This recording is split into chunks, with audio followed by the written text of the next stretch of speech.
The announcement made in November 2024 that HMS Albion and Bulwark would be decommissioned is by all accounts a controversial one. It is yet another example of a military asset being axed without a replacement being ready. Attempts being made to remove landing platform docks from the Royal Navy are also not a new thing. Back in 1981, a defence white paper expressed the intention to phase out the amphibious ships of the day, although thankfully this route was not taken. But the situation faced today is a different one, as the intention to retain amphibious assault is still being pursued with the multi-role strike ship programme. But with those ships a long way off, the question quickly arises: why is a several-year-long capability gap being opened up, and what will the consequences of this be? The two ships, Albion and Bulwark, were commissioned into the Royal Navy in the early 2000s to replace the ageing Fearless class vessels. These ships were designed from the keel up to perform amphibious assault operations. This is evident in many aspects of their design, most notably the presence of a well dock. The well dock is a floodable internal bay located in the stern of the ship. During amphibious operations, the ship lowers its stern by taking on water in its ballast tanks. This allows landing craft to float within the dock, ready to be launched. On the Albions, this consists of 4 LCU Mark 10s, which can each transport up to 120 Royal Marines, 4 Viking APVs, or 1 Challenger tank. And then up on the superstructure, there are 4 LCVP Mark 5s. These are capable of taking either 35 Royal Marines or smaller end vehicles. Specialised command facilities on board these ships enable them to effectively coordinate landing operations as well as to act as a flagship for larger amphibious task groups. For the duration of their careers, these two ships were based out of Devonport Naval Base, where they were home-ported as well as maintained, supporting jobs in the area. They were built with a 30-year lifespan in mind, which would take them in service up until the early 2030s. But of course, at the time of recording, the two ships are now decommissioned. Issues around operating the ships certainly aren't new. The Strategic Defence Review of 2010, among many other things, outlined that to save money, the two ships would alternate between high readiness and low readiness, which could include periods of uncrewed reserve. An example of this would be how HMS Albion spent over 5 years in reserve, starting in 2011. It's all good having ships, but if the resources to operate them are not provided, then things like this are to be expected. After leaving this state of reserve in 2017, having received a radar upgrade as well as the installation of phalanx to replace the former goalkeeper close-in weapon systems, it was now Bulwark's turn to enter low readiness and receive the same upgrades, at a cost of £72 million.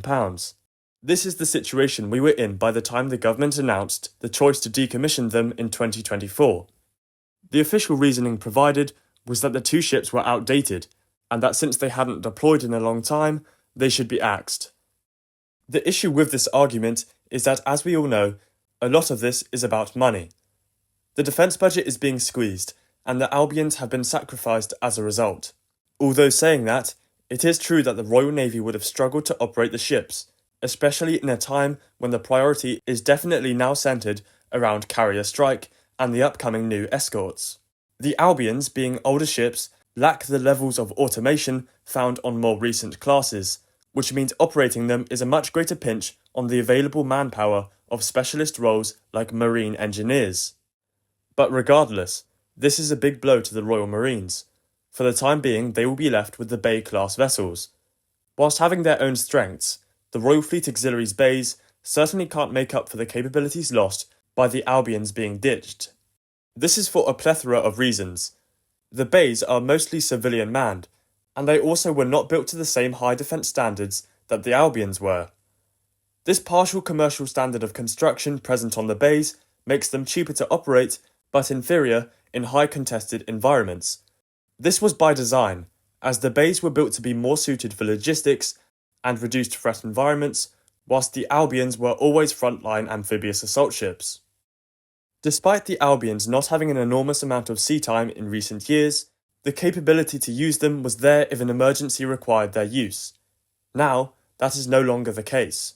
As with almost anything in the defence world, this comes down to finances and also to an extent manpower deficiencies focally in specialist roles, which means certain ships have to be prioritised at the detriment of others. This all presents a massive capability gap for the time being.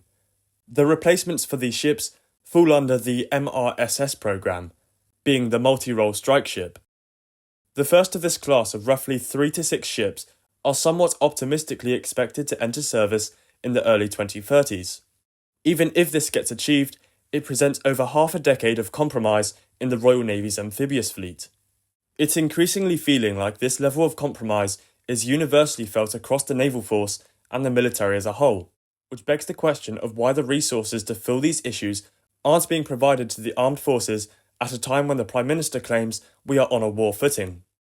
It's been recognised that the amphibious fleet will have to evolve in the coming decades, and that traditional routes and methodology will have to be adapted to meet the coming threats.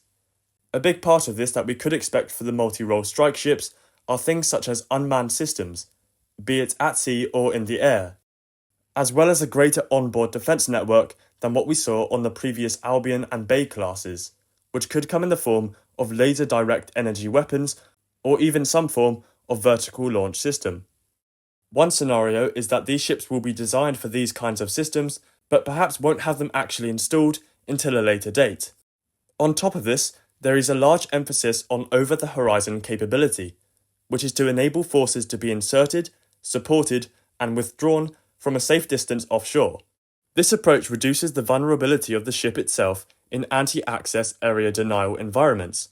Over-the-horizon operations can be enabled by longer-range landing craft as well as advanced communications networks, allowing the multi-role strike ships to act both as a launch platform and a command hub without having to be as close to the shoreline. Part of the argument for the decommissioning of the Albions is that they don't have the facilities for this new strategy, but a contrasting view is that a ship is better than no ship.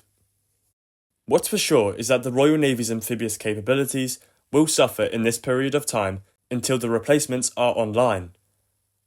What do you think about the choice to decommission the Albions? Is it a necessary sacrifice to allocate resources elsewhere, or is it a poor choice that we will pay the price for down the line? Let me know in the comments below. Thank you for watching. Goodbye.